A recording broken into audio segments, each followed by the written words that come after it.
hay que familiarizarse un poquito con la terminología de la hidratación. Entonces, hidratación es condición de estar bien hidratado, que estar con una adecuada cantidad de agua y de líquido en el cuerpo. Normohidratación es cuando yo presento un equilibrio, o sea, tengo un equilibrio entre lo que consumo y entre lo que pierdo. Eso es estar normohidratado.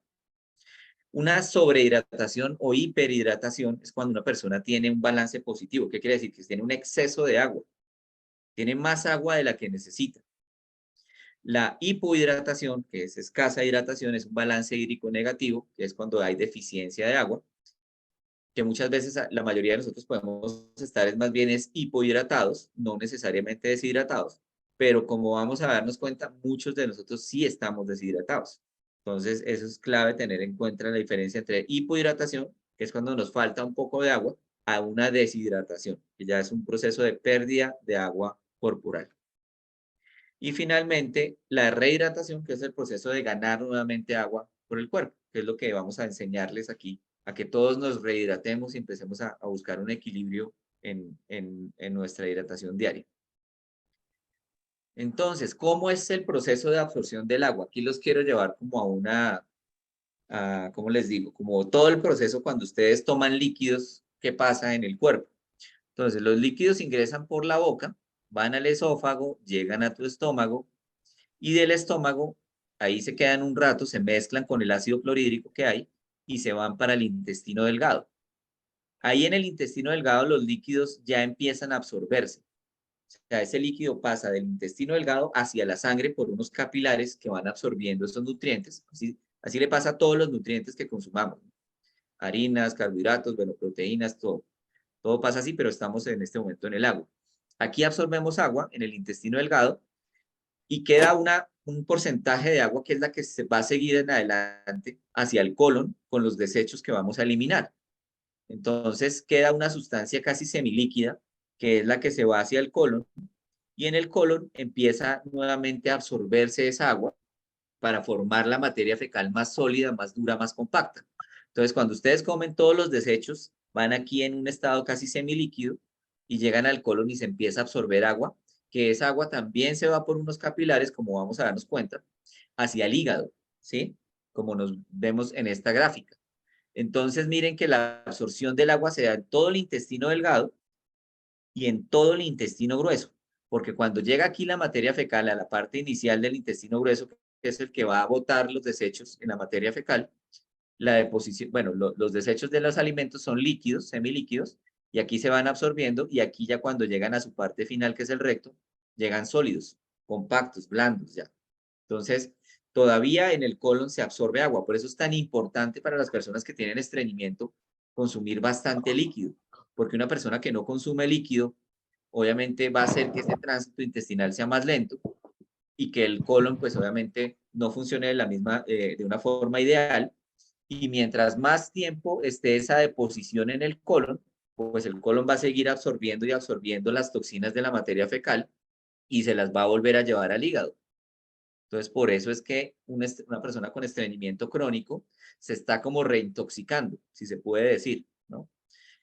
Porque no puede eliminar a diario su materia fecal y se queda mucho tiempo guardada aquí en el colon sigue absorbiendo toda el agua y todas las toxinas y cuando sale la materia fecal es dura, grande y es dolorosa la eliminación de esa materia fecal. Entonces, miren la importancia de todo esto. ¿Qué decimos nosotros? Y aquí el primer tip importante para el consumo de agua. Nosotros no debemos tomar agua con las comidas.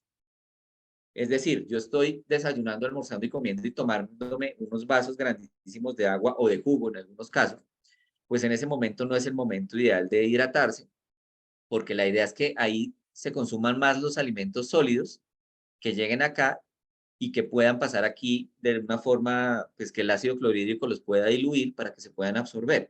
Pero si yo me tomo una cantidad grandísima de agua, estoy diluyendo todo el ácido clorhídrico, estoy diluyendo todas las enzimas digestivas y mi absorción de alimentos va a ser muy lenta, muy alterada.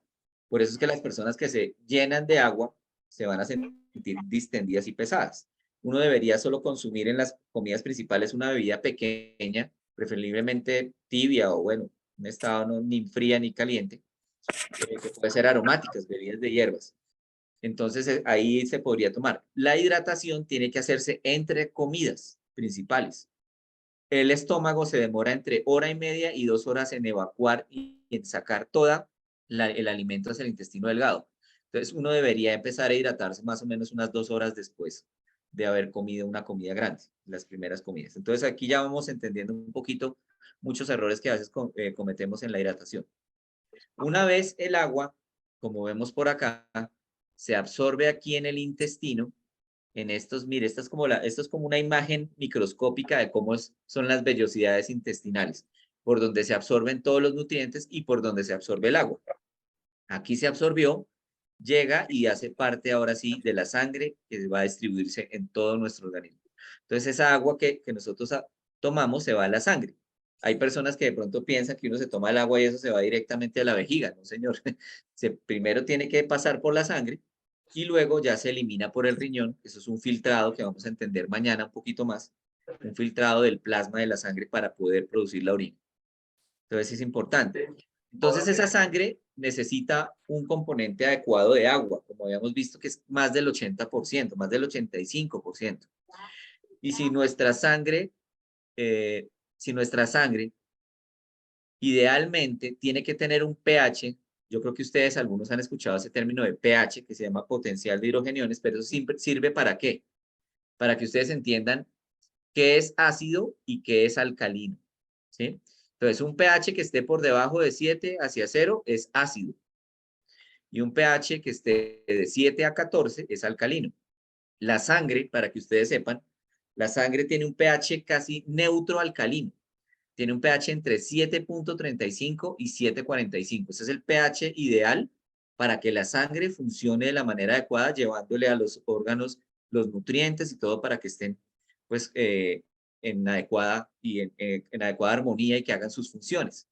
Entonces, este es el pH que, si ustedes se dan cuenta, es neutro alcalino, no es ácido ni demasiado alcalino.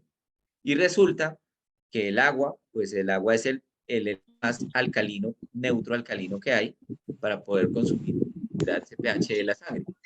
Pero si resulta, por ahí creo que hay otro micrófono prendido, si resulta que nosotros nos hidratamos es con bebidas como gaseosas, leche, bebidas azucaradas, con gas, que el agua con gas, que el té con gas, y todas las bebidas que nos ofrecen actualmente embotelladas, pues realmente esas bebidas tienden a ser más acidificantes.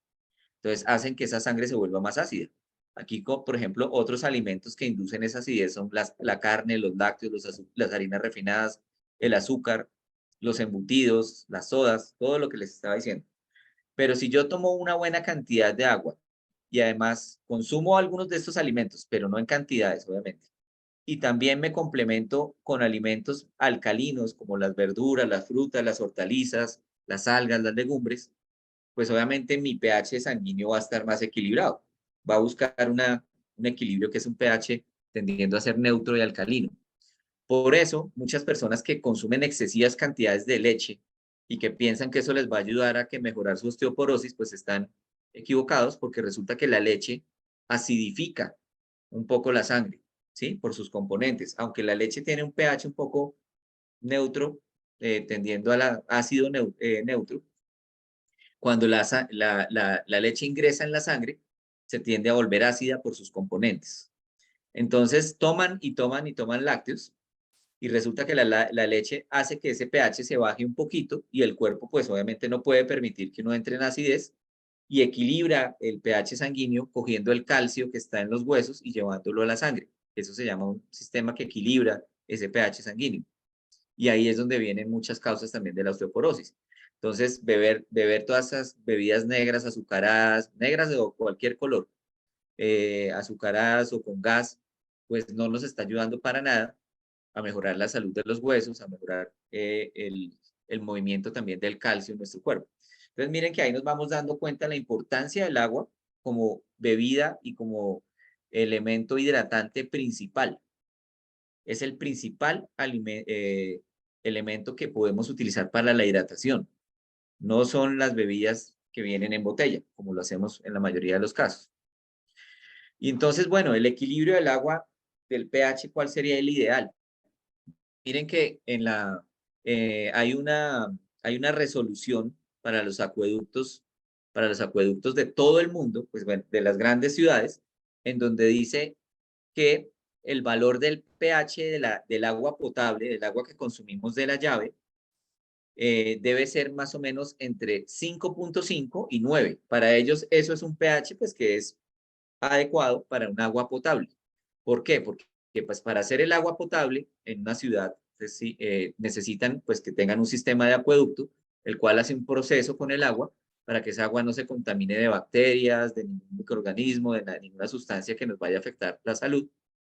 Pero resulta que para eso utilizan bastantes sustancias químicas, que lo vamos a ver en estos días, y que esas sustancias químicas como el cloro y otras que hay, lo que hacen es acidificar un poquito ese pH del agua potable. Por eso nosotros no recomendamos consumir el agua directa de la llave, porque no es un agua que tenga el pH ideal para nosotros y que tenga los electrolitos y las necesidades que necesita tu cuerpo. Entonces ellos ponen ese rango, y ponen un rango amplio, dicen el agua potable está entre 5 y 5 y 9. Y resulta que nosotros estamos tomando un agua casi que ácida, un poco. Entonces miren cómo es el pH de muchas cosas que nosotros consumimos. Por ejemplo, el ácido del estómago tiene un pH de 1, supremamente ácido, y es muy importante que tengamos ese ácido para digerir muchos alimentos. El jugo de limón tiene un pH ácido de 2, el vinagre blanco o vinagre convencional, también tiene un pH ácido. El jugo de naranja pH de 3, ¿sí? Las sodas, algunos enjuagues dentales también. Los jugos de tomate, las cervezas pH de 4. El café negro que consumimos, un pH de 5. La saliva, la leche de vaca, como les decía, un pH de 6. Y miren el agua pura, pH neutro, ¿sí? Pero resulta que nosotros tenemos que tratar de buscar un pH casi que neutro alcalino, como les había dicho. Entonces, por ejemplo, el agua marina, que en algunos casos el agua marina se está utilizando, obviamente eso tiene que ser orientado por un profesional, pero en este caso no estamos hablando de que tengamos que consumir el agua 100% de mar, pero el agua marina se parece mucho al contenido de nuestra sangre y todo tiene muchas cosas similares. Pues uno tendría que buscar un agua casi que similar, con todos los electrolitos y todos los componentes que tiene el agua marina.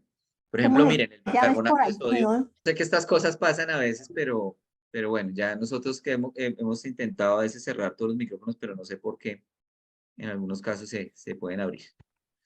Bueno, como sigamos ya para no perder el hilo, entonces entendamos que el agua es muy importante tenerla entre un pH casi que alcalino, no llegando como al bicarbonato, obviamente, ni a los antiácidos, que muchas personas se la pasan ahora tomando bicarbonato y antiácidos como la Milanta, el Milpax, el Gaviscon, bueno, todas estas cosas que acidifican, alcalinizan, perdón, nuestro estómago y nos están perdiendo el pH estomacal y eso no nos permite digerir muchos alimentos. Entonces, bueno, esto es como para explicarles y que entiendan un poquito cómo el agua y el agua mineral puede tener un pH casi que alcalino, que es muy importante para poder ser un líquido que nos hidrate. Porque tú no puedes tomar agua que no tenga minerales, que no tenga un pH adecuado, porque eso no te va a hidratar para nada. Entonces, así como tenemos un proceso de absorción, pues también tenemos un proceso de eliminación de agua. Nosotros ingresamos agua por las bebidas que comemos todos los días, en los alimentos que tienen agua, frutas y todo este tema, y el agua que se genera dentro del cuerpo por procesos de las células, que se llama el agua de la oxidación. Pero también todos los días, como les decía, tenemos pérdidas. Pérdidas de agua por orina, pérdida de agua en la deposición, pérdida de agua en la sudoración por la piel y pérdida de agua por la evaporación y la exhalación por los pulmones. Por ahí perdemos agua. Entonces, miren, en las heces, una persona normal que hace deposición diaria pierde entre 50 y 100 mililitros diarios de agua en las heces, en la materia fecal. En la evaporación y la exhalación, que es la sudoración y todo lo que tiene que ver con la respiración, perdemos entre 500 y 1000 mililitros al día, o sea, entre medio litro y un litro diario en la evaporación y en la sudoración. Así no hagamos ejercicio. Y la orina, perdemos, que esa es la mayor cantidad, entre 1 y 2 litros diarios en promedio. Es un promedio.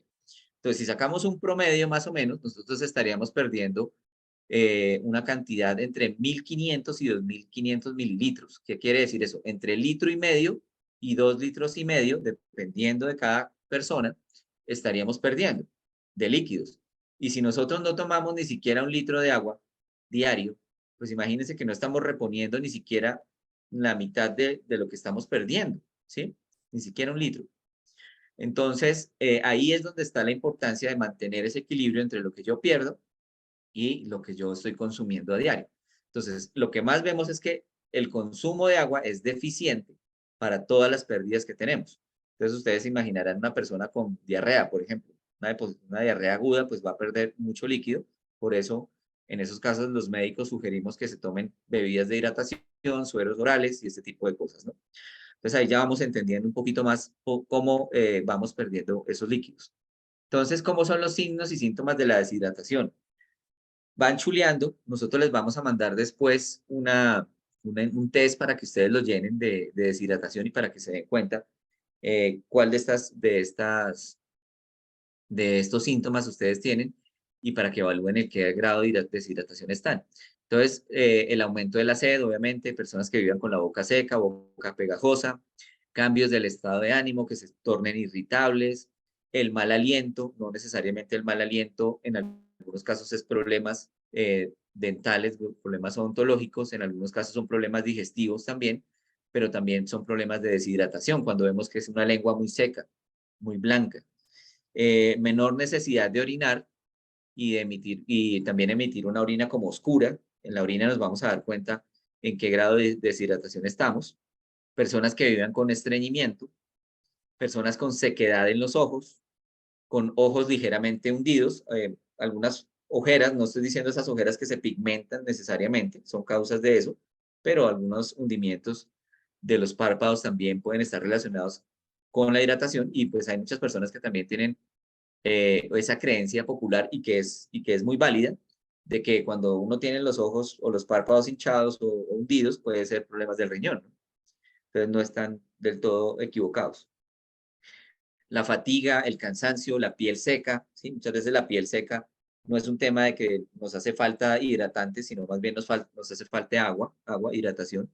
Muchos dolores de cabeza también tienen que ver con deshidratación, dolores de articulaciones, falta de concentración, mareo, sensación de embotamiento. Entonces, miren, ustedes van chuleando esos síntomas y dicen, oiga, sí, yo tengo esto otro, y pues puedo estar ya empezando a darme cuenta si estoy deshidratado. Entonces, una deshidratación leve, pues uno le da una leve sed y pues una orina un poquito concentrada, pero no tiene ninguno de esos otros síntomas. Ya cuando uno va avanzando a una deshidratación mucho más importante, ya la sed es más frecuente, ya empezamos a orinar poquito en algunos casos, vemos los ojos hundidos, las mucosas, la boca, los ojos secas, debilidad, mareo. A veces la tensión se nos baja en algunos casos, ya cuando hay una deshidratación pues ya considerable, y eso uno lo puede medir en el consultorio cuando les toma la tensión de pies y acostados, ¿no? Eso se llama hipotensión ortostática. Y ya una deshidratación severa, pues ya es un caso en el que ya se alteran varios de los signos vitales. Uno encuentra al paciente taquicárdico o con la frecuencia cardíaca baja, las extremidades frías, que a muchas personas les da eso y pues nunca dicen, oiga, ¿no será que estoy deshidratado? La piel muy seca, muy turgente, una hipotensión y ya problemas mucho más graves que requieren pues un manejo médico. Y lo que se está viendo actualmente es la deshidratación crónica, lo que es el síndrome de deshidratación crónica, que es para que lo entendamos, que es la enfermedad poco conocida y que es el tema principal de nuestra charla de hoy, en la que nos estamos dando cuenta que nosotros tenemos una cantidad de problemas que se vuelven crónicos y que muchos se podrían estabilizar o equilibrar un poco, no digo curar del 100% en algunos casos, ¿no? Pero sí se podrían mejorar con una adecuada hidratación. Por ejemplo, una persona con fatiga, que viven con fatiga y cansancio crónico. Entonces son personas que muchas veces tienen deficiencias de enzimas que no les producen, ayudan a producir la energía y pues para eso el agua es vital, ¿sí? El aumento de peso. No quiero decir que el aumento de peso sea porque solo me falte agua, pero resulta que todas las células necesitan de energía y si yo tengo sobrepeso y no me hidrato adecuadamente, pues voy a mantener también ese peso o ese aumento de peso progresivo, como un resultado, pues obviamente de esa deshidratación también. La presión arterial alta, imagínense, la presión alta también tiene que ver con deshidratación. Esos pacientes hipertensos que no toman líquido, ¿sí? y se enfocan solo, no, es que yo tengo que quitar la sal porque es que la sal es la que me sube, la sal es la mala y yo no tomo nada con sal. Pues resulta que también esa deficiencia de sal también hace que tú no te hidrates adecuadamente, porque precisamente una bebida hidratante adecuada tiene sodio, pero un sodio en una cantidad adecuada para un hipertenso, que obviamente pues ellos no pueden exceder el consumo diario también de sal porque se puede subir la tensión, pero cuando tú no consumes sodio, el sodio es el que arrastra y chupa el agua hacia los vasos sanguíneos, donde también necesitamos mucho de este componente. Entonces, hay que mirar también que muchas de las personas que tienen hipertensión y que no están controladas, posiblemente también les hace falta consumir más líquido, ¿no? Que es bien, bien importante. Bueno, el envejecimiento prematuro, obviamente también eso va a generar pues que uno empiece a arrugarse, que todas las funciones de las células se alteren y que empiece a haber un envejecimiento antes de tiempo y que es muy importante también pues evitar, ¿no? Otras cosas, problemas de la piel, la sequedad en la piel, las dermatitis, la psoriasis, las arrugas prematuras, también tienen que ver con una falta de hidratación, ¿no? No digo que el 100%, yo no estoy diciendo que si tomo agua ya me curo 100% de eso, no, pero si yo tengo una enfermedad o una condición de la piel y además de eso no me estoy hidratando, pues esa piel no me va a mejorar con ningún tratamiento si yo no me hidrato adecuadamente. Entonces, miren, el colesterol alto, qué cosa tan importante, ¿no? Imagínense que el colesterol viaja por la sangre y si yo tengo una deficiencia de agua en la sangre, pues ese colesterol se va a concentrar mucho más y posiblemente cuando me midan el colesterol en sangre va a salir más alto. Pero si yo soy una persona que me hidrato adecuadamente, posiblemente esos valores que dan altos, en algunos casos no son tan reales y de pronto puede que el valor que yo maneje sea más bajo. Esto no quiere decir que la deshidratación es la causante del colesterol alto, pero sí es importante tener en cuenta que si yo tengo un colesterol alto o manejo niveles altos de colesterol y estoy deshidratado, pues seguramente ese colesterol se va a subir muchísimo más. Entonces es muy importante mantener esos niveles adecuados. La mala digestión, como les decía, obviamente las personas que no consumen agua con minerales, que no tienen magnesio, que no tienen calcio, pues van a tener obviamente escasez de esos minerales y van a generar muchos problemas digestivos, gastritis, úlceras y otras como vamos a ver el día de mañana. Problemas de la vejiga y riñones, pues claro, hay toxicidad porque si yo no tomo líquido, la orina va a salir muy concentrada. Y eso lo vamos a ver mucho en personas que tienen, por ejemplo, predisposición a hacer cálculos en las vías urinarias. Entonces, esas personas, si no toman líquido, pues se concentra más la orina, se concentran esos cristales de calcio o de la forma o lo que tenga, se contenga en el cálculo y obviamente voy a inducir más la producción de esas piedritas. Que eso no le pasa, pues obviamente a todo el mundo. Como decíamos anterior, el estreñimiento. Si yo no consumo líquido, esa materia fecal va a ir casi que seca y el tránsito por el colon va a ser mucho más difícil.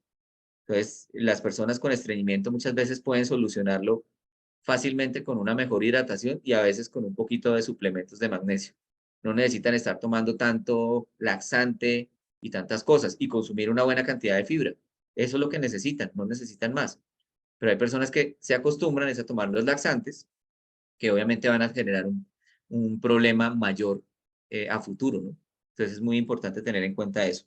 Y los dolores articulares, obviamente la carencia también de líquido va a hacer que mis articulaciones no tengan el lubricante adecuado, que es el líquido sinovial, porque ese viene de la producción también de la sangre, que es donde está el agua, y obviamente vamos a tener dolores articulares. Entonces mañana, obviamente, va a ser el día en el que vamos a profundizar un poquito más estos temas, pero aquí ya les empiezo a dar como el inicio, el abrebocas de lo que es el síndrome de la deshidratación crónica, que es nuestro tema principal. Entonces, ¿cuáles son los métodos para que yo sepa cómo estoy hidratado? ¿Qué nivel de hidratación tengo? Entonces, principalmente, pues bueno, hay uno que podemos hacer en domicilio, en el ámbito domiciliario, en nuestras casas. Es mirar el color y el volumen de la orina, que sería un método más aceptable y pues adecuado para mirar la hidratación desde la casa. Y vamos a ver este gráfico donde encontramos pues obviamente los diferentes tipos de colores de la orina que podemos presentar, dependiendo si estamos muy hidratados o deshidratados. Entonces, una persona que está sobrehidratada, que toma demasiado excesivamente líquido, pues es una persona que va a tener prácticamente casi que límpida la orina, color agua prácticamente. Y eso también está demostrando que estoy un poco hidratándome más allá de lo normal. Obviamente la sobrehidratación, pues para una persona que tiene un estado de salud normal, pues no va a ser pues un problema grave, ¿sí? Pero ahorita, como vamos a ver, la sobrehidratación también puede llegar a afectar nuestra salud y hay ciertos síntomas que también podemos presentar por eso. Entonces, que yo me tome de pronto 500 centímetros o casi que un litro más de lo que yo debería tomarme en el día, no me va a afectar. Pero si ya me paso de 2, 3, 4 litros más, pues eso sí ya me va a generar problemas y me va a sobrehidratar. Entonces, ¿cuál es el color ideal? Miren, si se dan cuenta, es un color que se llama pajizo, un color casi grisáceo, blanco grisáceo, ¿sí? Un color ámbar como amarillo clarito, y ya cuando se empieza a poner más oscuro, aquí ya lo vemos como más oscuro, color naranja, color zanahoria, pues ya ese es un signo de deshidratación leve o severa, dependiendo de la concentración. Entonces ustedes se van a dar cuenta, y muchas veces en la consulta, doctor, es que yo tengo una orina que huele muy feo, que es muy concentrada, que es muy turbia. ¿Qué será eso? ¿No? ¿Será que tengo infección urinaria? Pues no necesariamente. Hay personas que sí tienen infecciones urinarias, pero aparte de que la tienen, no se hidratan. Entonces, imagínense cómo tienen la orina concentrada, turbia, fétida, que obviamente en la mayoría de los casos no son infecciones urinarias, sino es falta de hidratación. ¿Cómo más podemos nosotros evaluar nuestra hidratación? Aquí hicimos unos test, pero tenemos unos test de hidratación que me parecen muy valiosos y que de pronto no sé si hay posibilidades de hacer uno acá. Permítanme a ver si yo puedo ingresar. Bueno, creo que no. Sí lo quería hacer yo en vivo, pero no se puede. Pero sí se los vamos a mandar a todos por el chat del Club de Bienestar, a todas las personas que ingresaron al webinar. Vamos a enviarles esos dos links que son completos. Me parecen buenos para que ustedes evalúen el grado de hidratación. Porque no sé por qué aquí no lo puedo abrir, pero bueno. De pronto, si vemos la posibilidad, pues lo hacemos en una de las otras dos sesiones para ver si lo podemos abrir, pero eso se los vamos a mandar también al link, perdón, al grupo que creamos de WhatsApp para que ustedes lo hagan. Entonces, hay dos. Uno que habla de cuánta hidratación debo tener según el peso, la edad y la cantidad de líquido que tomo en el día, que es importante. Entonces él te va diciendo qué edad tienes, cuánto pesas, cuánto mides, de dónde eres, ¿sí? De qué parte del mundo eres. Y te va sacando unas preguntas y luego qué cantidad de agua tomas en el día. Al final te dice. El otro, es importante también hacerlo, es importante hacer los dos porque el otro mide más o menos qué tipo de bebidas o qué tipo de bebidas hidratantes yo consumo diariamente. Entonces, ahí es una clave muy importante para nuestra hidratación porque ahí hablan de las bebidas gaseosas, de los lácteos, del café, del té, de las bebidas que son azucaradas, de las bebidas que no son azucaradas y también habla de las bebidas energizantes, que también son otra causa de deshidratación, ¿sí? Que muchas personas las consumen porque viven fundidos y yo pienso que viven más con una fatiga por su deshidratación que por falta de necesidad de una bebida hidratante, que son cosas muy chistosas, o falta de cafeína. Entonces, eso es bien importante porque muchas personas a diario consumen en su sobremesa jugos, bebidas con gas, bebidas azucaradas, bebidas sin azúcar. Ahorita está muy de moda el agua con gas, el té con gas, las bebidas carbonatadas. También muchas veces consumen mate, pues en otras latitudes en Argentina. Y esas bebidas también generan deshidratación. La cafeína deshidrata el cuerpo. Una persona que toma mucho café o mucho té en el día es una persona que va a estar deshidratada crónicamente, porque si no repone esos líquidos que el café le hace perder, pues obviamente va a vivir deshidratado. No estoy satanizando con esto el café ni el té, pero digo que si nosotros tomamos algunas de esas bebidas, pues tenemos que tomar también agua entre la toma de esas bebidas, porque si no vamos a estar deshidratados. Entonces, en estas dos test que les vamos a mandar, ustedes van a evaluar qué cantidad de líquidos de este tipo y bebidas alcohólicas también, obviamente, la cerveza, cerveza con alcohol, cerveza sin alcohol, pues también la cerveza tiene un efecto diurético, como ustedes saben, ¿no? Por la cebada y todo este tema, también genera deshidratación. Entonces es bien importante que hagamos este test. Como les decía, se los vamos a enviar para que lo tengan ahí en cuenta. ¿Cómo medimos nosotros también esto en el consultorio? ¿Sí? ¿Qué hacemos nosotros pues, para hacer mediciones clínicas o métodos para calcular la hidratación? Pues primero, pues obviamente nosotros recogemos los datos del paciente, miramos los líquidos que consumen, en muchos casos, no siempre lo hacemos en una consulta porque a veces no da el tiempo, pero dependiendo de eso también miramos la necesidad en algunos casos, como lo vamos a ver en los días siguientes, de pedir algunos exámenes de laboratorio, de orina, de sangre, en los que nosotros evaluamos también con eso el grado de hidratación, que eso lo vamos a ver mañana, para que entendamos por qué un médico se puede dar cuenta de muchas cosas en un parcial de orina, en un simple parcial de orina, o en un cuadro hemático. Básicamente se puede dar cuenta cómo está la hidratación de ese paciente. Obviamente también al examen físico nos damos cuenta de eso, ¿no? Miramos la boca de los pacientes, la lengua, que se llama lengua saburral, que es una lengua blanca, seca.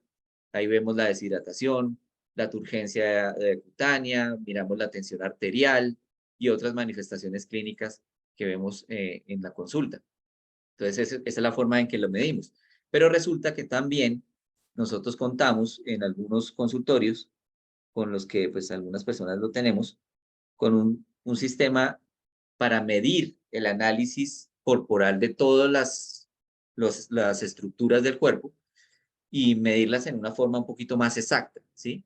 Eso se llama un análisis corporal por bioimpedancia. Son equipos de bioimpedancia como los que vemos acá, donde está esta señora, que a veces coge un aparatico o también pues tenemos otro software que el paciente lo coge por impedancia y detectamos muchas alteraciones del cuerpo a nivel del análisis de todos los componentes. Entonces ahí podemos evaluar la masa muscular, podemos evaluar la grasa que tienen los pacientes a nivel visceral, el líquido corporal, ¿sí? Que si está bajo, si es saludable, si es alto, pues un estado de hidratación, pues miramos el estado de hidratación del cuerpo, podemos medirlo con ese aparato. En algunos aparatos también se puede evaluar la masa ósea, eso también se hace con la densitometría ósea. También hay una forma de medir todas estas, que mide este aparato con una densitometría ósea especial para mirar todos sus componentes y la grasa y el porcentaje corporal y nos da un valor y unos resultados que son muy importantes para nosotros también en la consulta. Entonces eso también nosotros lo hacemos ya en la parte clínica, en la parte médica. Entonces ya para ir cerrando pues nuestra primera sesión, que es importantísimo que todos entendamos esta noche, cómo se mueve el agua, cómo esa agua se absorbe, todo esto, pues tenemos que aprender esta noche, en este primer día del webinar, qué dosis de agua es la adecuada para cada uno de nosotros. Como yo les decía, al principio todo el mundo dice, no, son de 8 a 10 vasos de agua. Pues sí, si un vaso de agua que en promedio puede medir 200 mililitros, si yo me tomo 8 vasos de agua, son 1.600 mililitros, que es litro y medio más o menos, ¿sí? Entonces hay personas que dicen, sí, es entre 8 y 10 vasos de agua al día. Pues es un promedio que si lo calculamos, sí, puede ser entre 1.600 y 2 litros. Litro y medio, 2 litros en un promedio, pero eso no es para todo el mundo. Porque la dosis adecuada del agua va dependiendo al peso del paciente. Entonces, en esto ya nos vamos un poquito más a lo fijo para que sepamos cuánta cantidad de agua debemos tomar en el día. Y es agua pura. Acuérdense que esto no debería pues, asociarse también a la sopa o de pronto al tinto, aunque pues obviamente haría parte de esa cantidad, pero ustedes saben que esas bebidas pues nos van a deshidratar, entonces estamos hablando de agua pura, ¿sí? Entonces, ¿cómo se calcula el agua en 24 horas que debemos tomar? Por el peso. ¿Y cómo es ese cálculo? 30 mililitros por cada kilo de peso al día o 1 onza por cada 2 libras de peso, dependiendo de donde estemos. En Estados Unidos, en los que están hacia Estados Unidos, pues Allá se mide en onzas y en libras, ¿no? En libras de peso. Entonces, una onza son 30 mililitros, precisamente, por cada 2 libras de peso. Y aquí, pues, en la zona sur de América, o los que medimos en kilos, pues lo hacemos 30 mililitros por peso, por kilo de peso. Entonces, un ejemplo, una persona que pesa 70 kilos, lo multiplicamos por 30 y nos da 2.100 mililitros diarios. Esa persona tiene que tomar 2 litros diarios de agua y un poquito más, y 100 mililitros. Pero bueno, más o menos ese es el promedio, 2 litros diarios de agua. Ya, si se dan cuenta, pues una persona de 50 kilos tendría que tomar litro y medio, ¿sí? 5 por 3, 15, ¿sí? Litro y medio. Entonces yo no puedo decir que una persona de 50 kilos va a tomar la misma agua que una persona de 80 kilos o de 100 kilos. No se puede, ¿sí? Entonces, miren, un promedio más o menos. Entonces ustedes lo pueden calcular para ustedes, para según su peso, y les va a dar el valor. Entonces, para que ya sepan que esa es la dosis de agua en 24 horas que ustedes deberían consumir, ¿sí? ¿Qué otros factores influyen en esa dosis adecuada del agua? Pues otros factores que son importantes aparte del peso. Dos, el segundo factor para saber qué cantidad de agua tengo que tomar es la actividad física que yo hago. Si las personas no hacen ejercicio, pues no deben tomar más agua adicional. Una persona sedentaria no hace actividad física, pues no necesita tomar agua adicional. Pero resulta que si yo hago ejercicio todos los días o 3 veces por semana, pues tengo que tomar, aparte de esa dosis que calculé por mi peso, una adicional por cada hora de ejercicio que vaya a hacer. Entonces, si yo voy a hacer 1 hora de ejercicio, me tengo que tomar en esa hora de ejercicio 500 mililitros más de agua, que es más o menos medio litro, un botilito de medio litro cuando vaya a hacer 1 hora de ejercicio. Pero si voy a hacer 2 horas de ejercicio, pues tengo que tomar 1 litro completo, ¿sí? Que son 500 mililitros por las horas de ejercicio que vaya a hacer. Lo mismo, personas que vayan a recorrer, ahorita que está tan de moda el ciclismo, recorridos de 5 o 6 horas, tienen que llevar una buena cantidad de agua para hidratarse. Bien, entonces, todo esto lo vamos calculando también dependiendo de eso. ¿Qué otro factor importante tiene que ver para calcular el agua? Las enfermedades. Y esto tiene que ser algo que maneje un médico. Entonces, es importante que esto no lo vayan a coger para todo el mundo. Por ejemplo, una persona con una enfermedad cardíaca, con falla cardíaca, con enfermedades renales, con enfermedades pulmonares en algunos casos, pues yo no le puedo mandar a hidratarse o a sobrehidratarse en muchos casos. A veces tengo que restringirle algunos líquidos por su condición específica y su enfermedad crónica. Entonces, por eso, esto aquí no podemos dar normas para todo el mundo, porque hay personas que tienen condiciones de salud especiales y que esas personas sí tienen que ser valoradas por un médico y pues definir esa cantidad de agua que debe tomar en el día. Otra condición importante para tener el valor de hidratación, una persona que está en embarazo y lactancia, pues tiene que consumir mucho más líquido, obviamente, aparte del que se le da a diario, y eso también tiene que ser concordado con su ginecólogo, con su obstetra y con el médico que la esté tratando. Y finalmente, el clima y la altura. Pues una persona que está en tierra caliente, pues obviamente va a perder más líquidos por la sudoración. Por eso es que muchas personas cuando van a tierra caliente dicen, doctor, yo me hincho en tierra caliente. Es que yo retengo líquidos en tierra caliente. Pues en cierta forma todos retenemos líquidos los que vivimos en tierra fría, en tierra caliente. Porque pues obviamente como no estamos acostumbrados a perder tanto líquido, nuestro organismo es muy inteligente y retiene un poquito, y por eso es importante que incrementemos el consumo de agua cuando vamos a tierra caliente. Entonces, aparte de esos, esa cantidad de agua que tomamos por nuestro peso, yo diría que uno podría tomar entre medio y 1 litro adicional cuando está en tierra caliente. Entonces, hay personas que obviamente se hinchan también porque tienen otras condiciones, ¿no? No estoy diciendo que sea exclusivamente por el cambio de temperatura, pero pues hay que mirar las condiciones particulares, ¿no? También. Entonces, ahí nos vamos dando cuenta que para hidratarnos adecuadamente hay muchos factores que son importantes y que hay que mirar, ¿no? Este mensajito se los dejo porque es importante. Cuando hay personas que tienen sensación de hambre y sed, que viene muchas veces esa sensación acompañada de dolores de cabeza, lo más probable es que esa persona esté deshidratada, parcialmente deshidratada. Entonces, siempre que yo digo, uy, no tengo hambre y todo, pero me da un dolor de cabeza, siempre que me da hambre o sed, pues bueno, ya ahí te estás dando cuenta que vas en un estado de deshidratación importante. Entonces, ya para ir finalizando nuestra charla de esta noche, pues comentarles ya para cerrar lo que es la sobrehidratación o la hiperhidratación, que les decía anteriormente, pues que eso, de pronto, si nos tomamos un poquito más de agua de lo que ponemos acá en estos valores, pues tampoco es que nos vaya a afectar si nosotros no tenemos un problema renal, un problema cardíaco o alguna otra enfermedad, ¿no? Lo podemos manejar. Pero resulta que hay personas que sí no pueden manejar eso muy bien. Y ahorita se está volviendo de moda en algunos atletas y en algunas personas que son adictas al fitness, algunas que se están metiendo muy al tema fitness de una manera ya poquito fanática, digo yo.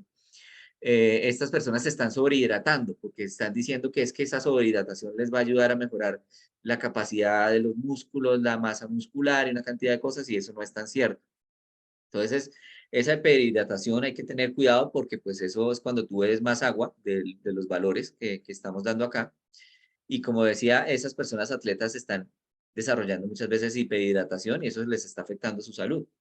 Entonces, cuando se sobrehidratan, cuando uno se sobrehidrata así rápidamente, lo que uno primero va a tener es vómito y de pronto problemas de mareo y equilibrio, ¿no? Una persona que se excede, pues ya tomarse como una cantidad esta como la imagen sería exagerada. Obviamente esa persona inmediatamente que va a tener vómito, náuseas y va a vomitar, porque esa excesiva cantidad de agua el cuerpo no la tolera. Pero hay personas que esa sobrehidratación va generándoles después otras alteraciones a nivel del cerebro, convulsiones, bueno, y bueno, ya cosas mucho más graves, ¿no? Que obviamente, pues para ver un caso de eso sería ya un caso muy excesivo de sobrehidratación, ¿no? Entonces esa hiperhidratación debe evaluarse, sobre todo en personas que tengan algunas enfermedades o dificultades, como les dije, para eliminar el agua. Y eso es lo que vamos a ver mañana, pues obviamente en nuestra clase de deshidratación y la relación que tiene con las enfermedades crónicas, ¿no? Y ya para finalizar, les voy a contar que hay una pirámide también, así como hay una pirámide de la alimentación, pues hay una pirámide de la hidratación saludable.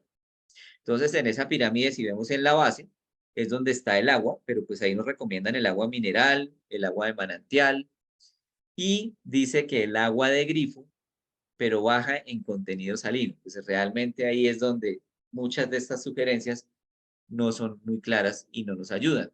Y aquí también nos muestran la botellita de agua, que eso lo vamos a ver en estos días, si es que realmente es valioso tomar agua embotellada, que nos vamos a dar cuenta que no es lo ideal.